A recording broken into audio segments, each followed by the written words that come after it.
Everyone, I know you all are suffering from searching a computer application term to material. Here is your material. This is touchpad. And इस book में हम 10 important question answer आपको पूरे term 2 के syllabus से खोज के दिखाएंगे और आपको पता चल जाएगा कि इंपॉर्टेंट क्वेश्चन आंसर्स किसी भी बुक में से एक्सट्रैक्ट करने का सबसे आसान तरीका है कि बुक को बिना पढ़े आप डायरेक्ट उसके क्वेश्चंस पे कूद जाइए। तो सबसे पहले हम इसके क्वेश्चंस पे चलते हैं डायरेक्ट। पहले आप एक बात बता देते हैं, इस बुक में जैसे आपको 2 यूनिट में दिया हुआ है, ये चैप्टर बटा हुआ है। जैसे आपको पता है कि आपका 4 चैप्टर आने वाला है, 4 चैप्टर मान लेते हैं। पहले देखिए, पहले वाले चैप्टर का यूनिट नेम है आपका नेटवर्किंग, उसमें इंटरनेट बेसिस और टेक्नोलॉजी वाला चैप्टर आ जाता है। बाकी जो HTML है और CSS है वो एक में कर दिया, उसको HTML यूनिट कर दिया, ठीक है। तो पहले अगर हम यूनिट देखेंगे तो नेटवर्किंग में आपको दोनों चैप्टर एक साथ दिया हुआ है। इसमें कोई रिवीजन के लिए ये दिया हुआ है, ठीक है। कोई रिवीजन के लिए आप ये कर सकते हैं, उसके बाद डायरेक्ट आप क्वेश्चन आंसर्स पे कूद जाइए। आपको यहाँ पे MCQ questions and very short questions जैसे कि ये subjective type filling the blanks मिल जाएगा, लेकिन हमारा सिर्फ सब्जेक्टिव क्वेश्चन आ रहा है तो we are just going on subjective question. जैसे कि आपको एक सब्जेक्टिव क्वेश्चंस मिल जाते हैं।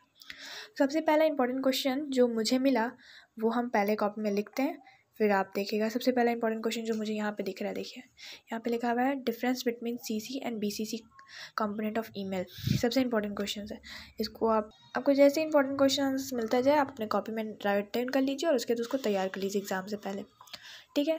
और दूसरा इंपॉर्टेंट क्वेश्चन जैसे कि ई-शॉपिंग और ई-गवर्नेंस, जो भी आपने इलेक्ट्रॉनिक के सारे पढ़े होंगे वो सारे तो हैं ही, प्लस आपको इम्पॉर्टेंट है डाउनलोडिंग और अपलोडिंग में डिफरेंस वाले क्वेश्चंस बहुत सारे बनते हैं इस चैप्टर से। तो अब वो वेब ब्राउज उसमें आपको डिफरेंस पूछ सकता है वेब सर्वर और वेब पोर्टल में। सबसे इंपॉर्टेंट क्वेश्चन वेब क्लाइंट में, फिर वेब सर्वर में डिफरेंस पूछ सकता है।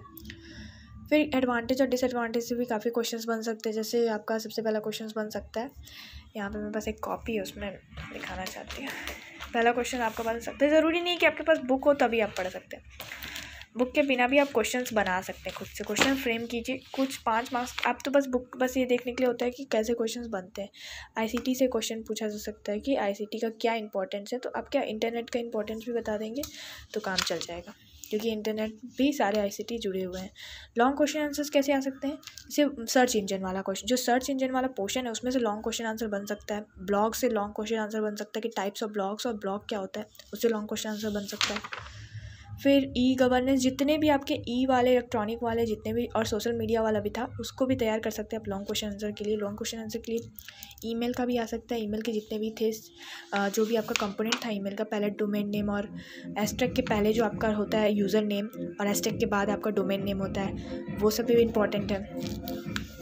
फिर FTP फाइल ट्रांसफ़र प्रोटोकॉल और SFTP में डिफरेंस क्या होता है, STTP और STTPS में डिफरेंस क्या होता है, ये सब क्वेश्चंस आप बेसिक क्वेश्चन तो यही सब है। फिर केस बेस्ड स्टडी क्वेश्चन जैसे कि इस बार बोर्ड में आने वाले, उससे आपके इंपॉर्टेंट क्वेश्चन आंसर्स बन सकते हैं, बट आपको बस इसका ध्यान रखना है कि आप बुक अगर अच्छे से पढ़ेंगे तो केस बेस्ड स्टडी एकदम हार्ड नहीं होता। जैसे अगर पहला क्वेश्चन देखें इसका, which of the following is an internet protocol, तो इंटरनेट प्रोटोकॉल तो दोनों ही है, STTP एंड FTTP, ठीक है। दूसरा क्वेश्चन SMTP का फुल फॉर्म क्या है, तो ये जो है ये जो होता है ईमेल के लिए यूज़फुल होता है। तो कहीं भी अगर आपको ईमेल का मिल जाए तो उसको वो कर दीजिए, लेकिन ये यूज्ड होता है रिसीविंग नहीं सेंड करने के लिए, ठीक है, आउटगोइंग ईमेल्स। तो ये C ऑप्शन हो जाएगा। देखते हैं 2 का C है क्या, यहाँ पे देखते हैं, देखिए 2 का C है आपका, क्योंकि ये रिसीव नहीं करता है। रिसीव करने के लिए आपका जो रिस्पॉन्सिबल होता है वो दूसरा होता है, उसको भी हम आपको दिखाते हैं। यहाँ पे ही दिया हुआ था, मैंने नोट्स में ही पढ़ा था, इसी के नोट्स में दिया था। रिसीव करने के लिए POP होता है, देखिए यहाँ पे दिया हुआ आपका। तो आप क्वेश्चन जब पढ़ेंगे ना तो आपको सब क्लियर होता जाएगा। ज़रूरी नहीं आपको सब कुछ पता हो, लेकिन आपको धीरे धीरे पता चलता जाएगा जैसे जैसे आप क्वेश्चन पढ़ेंगे।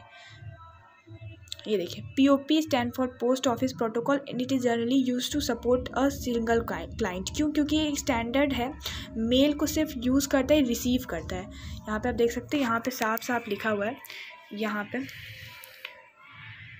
पे लिखा हुआ है receive mail from a remote server, ठीक है। तो ये इंपॉर्टेंट लाइन की वजह से मुझे पता था कि उसका आंसर क्या होगा। तो इस बुक को आप पढ़ लीजिए, सारे क्वेश्चन, तो ये आपके लिए बहुत यूज़फुल बुक है, ठीक है।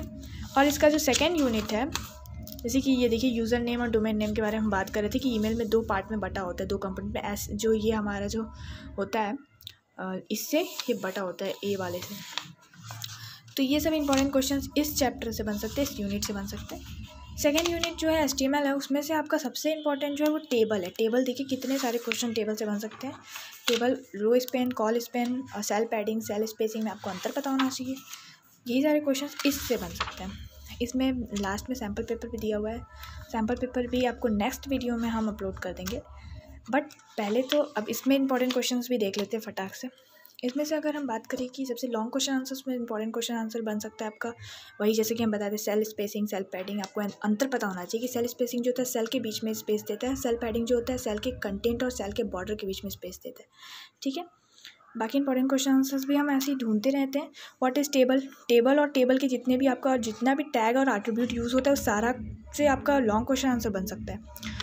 ठीक है, तो ये सब सारे क्वेश्चंस अगर आप तैयार कर लेंगे तो आपको कंप्यूटर में डरने की कोई ज़रूरत नहीं है, क्योंकि यही सब जनरली क्वेश्चंस यही सब पूछे जाते हैं। और इससे अलावा तो व्हाट इज CSS में कितने रूल्स होते हैं, जैसे 3 रूल्स होते हैं, इनलाइन और इंटरनल और एक्सटर्नल, आपको पता होगा। ऐसे टेबल्स आपको बनाने दे देगा और फिर आपको कहेगा कि इसका कोड बताइए। बहुत ही इंपॉर्टेंट क्वेश्चन आंसर यही है। ठीक है, तो ये इंपॉर्टेंट वीडियो है बहुत ज़्यादा। अगर आप जितना चाहे उतना शेयर कीजिए, लोगों की हेल्प कीजिए। और ये वीडियो अगर आपको पसंद आया तो इसका लिंक आपको डिस्क्रिप्शन में मिल जाएगा। इस बुक को परचेज़ कीजिए और इससे पढ़ाई कीजिए, बहुत अच्छा बुक है। लास्ट में जो है यह बुक की हम खासियत बताते हैं। लास्ट में क्या है, जैसे कि सब्जेक्टिव ऑब्जेक्टिव हम लोग डिसाइड नहीं कर सकते अभी क्या आने वाला है। इसमें सब्जेक्टिव और ऑब्जेक्टिव दोनों टाइप्स के आपको सैम्पल पेपर दिए हुए हैं। जस्ट वेट, मैं आपको दिखाती हूँ अभी। देखिए ये प्रैक्टिस पेपर है, सॉल्व्ड है, सब्जेक्टिव के लिए है। और फिर यहाँ पे आपका एक अनसॉल्व्ड पेपर दिया हुआ है, ये आपका सॉल्व्ड पेपर है।